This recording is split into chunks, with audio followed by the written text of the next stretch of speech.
और देखिए, पीएम मोदी की जनसेवा के 20 साल पूरे हुए हैं, जिस पर गृह मंत्री अमित शाह जनता को संबोधित कर रहे हैं। वो अधिकार था कि उनकी जनसंख्या के अनुपात में बजट में उसको हिस्सेदारी मिले। पहली बार नरेंद्र मोदी जी ने 2003 के बजट के अंदर उनको दिया। और वन बंधु कल्याण योजना ने पूरे गुजरात के ट्राइबल एरिया का विकास का रास्ता खोल दिया। और आज ट्राइबल एरिया में बड़े भरोसे से कह रहा हूं, कोई भी क्रिटिक से क्रिटिक एनालिसिस करने वाला व्यक्ति वहां पहुंच जाए, सूरत शहर और डांग के जिले के बीच में कोई अंतर वो नहीं ढूंढ पाएगा। इतना बड़ा परिवर्तन हुआ। इसी तो प्रकार से राजनीतिक लाभ भी मिला। राजनीतिक लाभ दूसरी बात है जी। मगर लोगों का भरोसा लोकतंत्र के अंदर दृढ़ हुआ। सागर छोड़ के हमारे किनारे थे, तो उसके लिए भी एक योजना लेकर आए, वो भी निग्लेक्टेड पड़े थे, जबकि सबसे ज्यादा खनिज संपदा वहीं थी। रेवेन्यू सबसे ज्यादा वहां से आती थी, बंदरों के कारण सबसे ज्यादा इंडस्ट्री वहां लगी थी। पूरे सागर छोर के किनारों को रोड से जोड़ दिया और इसके वहां पर हर तहसील की एक डेवलपमेंट प्लानिंग बनाई गई और सागर खेडू विकास योजना वहां उन्होंने शुरू की। आज वो एरिया पूरा गुजरात की इंडस्ट्रियल डेवलपमेंट का बैकबोन बना हुआ है। और तीसरा, हमारे यहाँ देश भर में था उस वक्त सबसे बड़ा प्रॉब्लम ड्रॉप आउट का था, enrolment and drop out education की, प्राइमरी एजुकेशन की मैं बात कर रहा हूँ।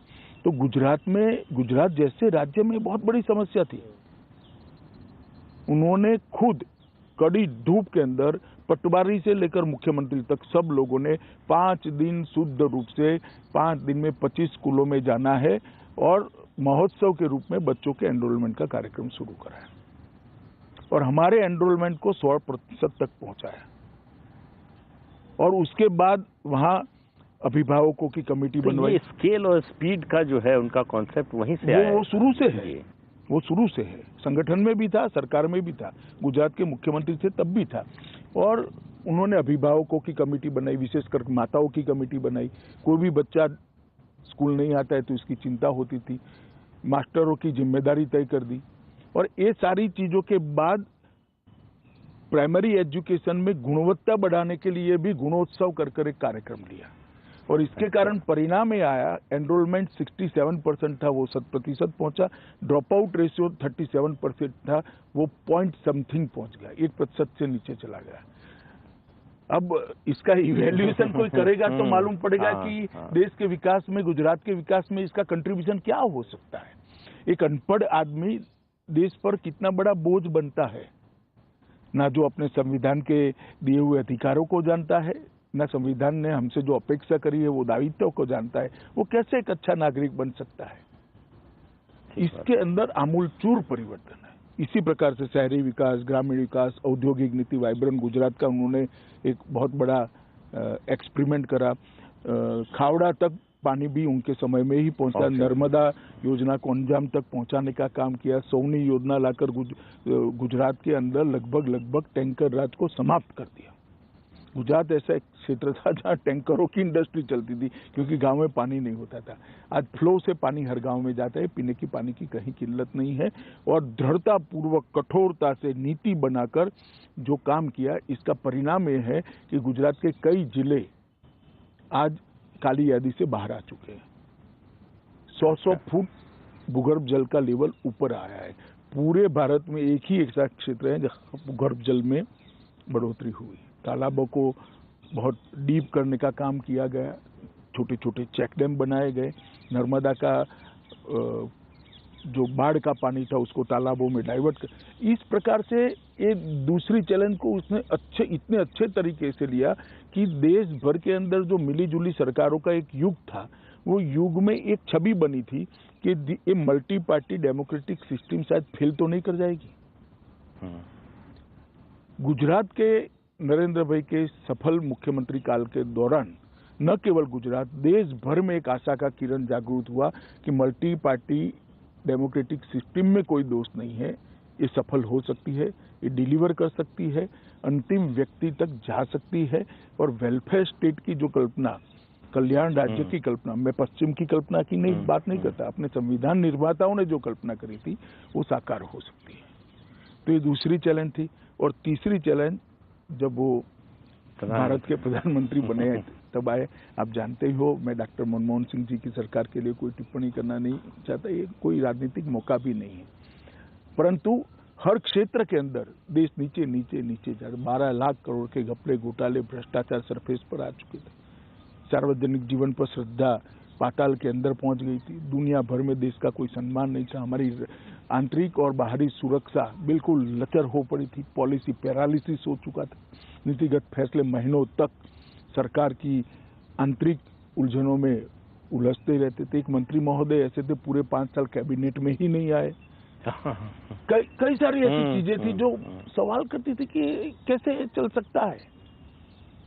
ऐसे माहौल में मोदी जी ने देश के प्रधानमंत्री का चैलेंज उनके सर पर आया और आज हम देख सकते हैं कि 7 साल के अंदर सारी व्यवस्थाएं अपनी अपनी जगह से।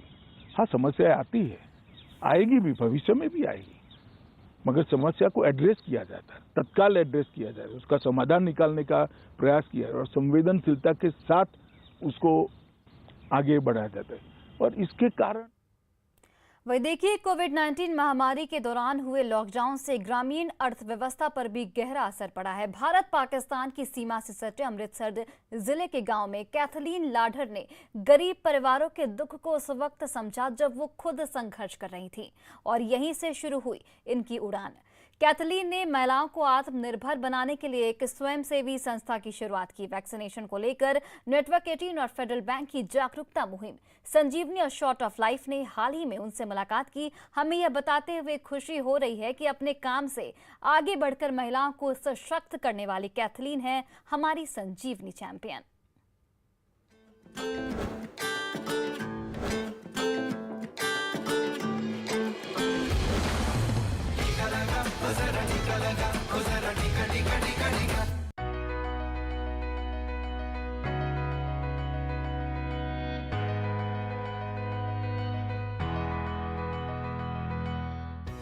दयाल भट्टी में रहने वाली महिलाओं के लिए ये वक्त काम पर जाने का है, कुछ पैसा कमाने का है। इनकी अगुवाई कैथलीन लाडर करती हैं और ये सभी यहाँ नींबू का अचार बनाने के लिए आई हैं, जो बेहद ही आसान है। इसके लिए इन्हें चाहिए कुछ नींबू, मिर्ची और अदरक, जिन्हें काटने के बाद उनमें नमक डाला जाता है और फिर सरसों का तेल और आखिर में अचार को मर्तबान में बंद कर दिया जाता है। कुछ दिनों के लिए इसे धूप में छोड़ दिया जाता है, जिसके बाद ये बेचे जाने के लिए तैयार होता है। सर, लॉकडाउन जब शुरू हुआ तो लोग घरों में बैठे थे, काम काज कोई नहीं था बिल्कुल। मतलब वो आर्थिक हालात उनके बहुत कमज़ोर हो गए थे, हालात बद से बदतर हो गए थे, बहुत ख़राब थे। लोगों के पास मतलब राशन के लिए भी बड़ा मुश्किल हो रहा था। हमने एक ग्रुप शुरू किया, सेल्फ हेल्प ग्रुप, जिसमें 10 लेडीज़ को लिया और 10 लेडीज़ ने हमने यहीं पर बैठ के काम शुरू किया। महिलाओं को एहसास हुआ कि इनकी ताकत इनकी एकता में है। अपनी स्वयंसेवी संस्था के साथ रहकर ये बहुत कुछ हासिल कर सकती हैं। इसीलिए इन्होंने भी मास्क और कागज के लिफाफे बनाने शुरू कर दिए, जिन्हें गांव में बेचकर कुछ हजार रुपयों की आमदनी हो जाती थी। सोच हमारी यही थी कि लेडीज़ जो है वो आत्मनिर्भर हो सकें और अपने मतलब घरों के हालात जो हैं उनके वो थोड़े ठीक हो सके। काम और कर सकते हैं, जैसे ये काम तो हमारे चल रहे, जूट का बैग बना सकते हैं, सिलाई का काम लेडीज़ कर सकती हैं, ब्यूटिशियन का काम कर सकती हैं। वो जिसमें मतलब जिस लेडी का इंटरेस्ट है उसको हम सिखा सकते हैं काम। इस उदाहरण से मैंने सीखा कि लोगों के पास, लेडीज़ के पास टैलेंट है, लेकिन वो घर से बाहर निकल कर काम नहीं कर पाते। तो जो उनके पास टैलेंट है हम उसका यूज़ करेंगे और उनको काम देंगे और वो काम करेंगी, बाहर निकलेंगी और उनकी जो आमदनी है वो भी बढ़ेगी, आर्थिक स्थिति में बढ़ोतरी होगी। वो खुद से कुछ भी अपने लिए काम कर सकती हैं, अपने लिए जी सकती हैं, किसी के दूसरे के ऊपर निर्भर नहीं रहेगी। सिर्फ 10 लेडीज़ जो हैं उनका ही नहीं, मतलब 10 परिवारों की आमदनी बढ़ी है और उन जो लेडीज़ हैं उनका सशक्तिकरण भी हुआ है। तो हम कह सकते हैं कि ये एक मिसाल बन चुकी है कैथलीन का जो ग्रुप है कि दूसरी लेडीज़ के लिए, दूसरी औरतों के लिए। महिलाओं को सशक्त बनाने वाली दयाल भट्टी की कैथलीन जैसी महिलाएं हैं हमारी संजीवनी चैंपियन।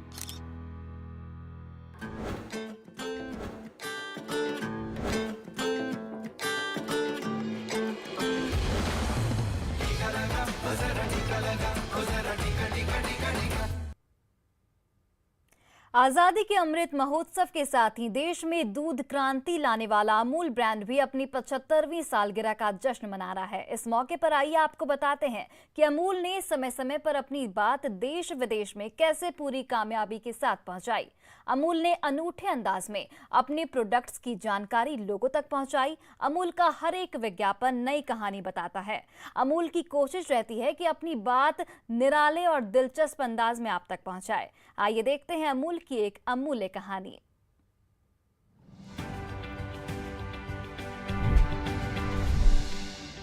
आइए आपको बताते हैं 1976 में जारी अमूल के विज्ञापन की इस तस्वीर के पीछे की कहानी।